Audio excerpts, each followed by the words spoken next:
Je plaide évidemment pour qu'il y ait la plus grande liberté possible pour que les personnes puissent choisir le statut qui leur convienne. Nos entrepreneurs, ce sont véritablement des aventuriers, créateurs de richesses. Quand moi je plaidais pour stimuler une culture de l'entrepreneuriat en mettant des stages pour les 15-18 ans pour qu'ils puissent aller dans les entreprises, je peux vous dire que vos partis n'étaient pas d'accord. Quand j'ai défendu le master en alternance, c'est-à-dire une partie du cursus universitaire qui peut être fait à l'université et également en entreprise, nous étions particulièrement isolés. Je pense qu'on a affaire à des profils tout à fait uniques, des profils qui vont créer de la richesse, qui vont être porteurs pour la société. Je ne pense pas du tout qu'on crée de l'emploi pour créer de l'emploi, comme ça a été dit tout à l'heure. On crée de l'emploi avant tout parce que c'est au bénéfice de la société et puis au bénéfice de soi-même.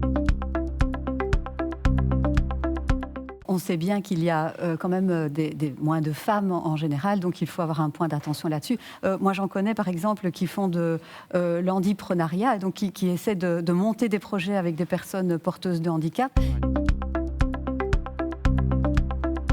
Je commencerai simplement par récompenser la prise de risque en baissant la fiscalité, notamment l'impôt des sociétés, à 15%. Récompenser aussi les entreprises qui vont faire des investissements, donc là aussi réduire la pression fiscale. Il y a toute une série de mesures de flexibilisation encore, notamment dans les cotisations qui sont possibles. Précarisation. Ça fait absolument. Beaucoup de Non, flexibilisation dans le calcul et dans le... Absolument. J'étais intrigué.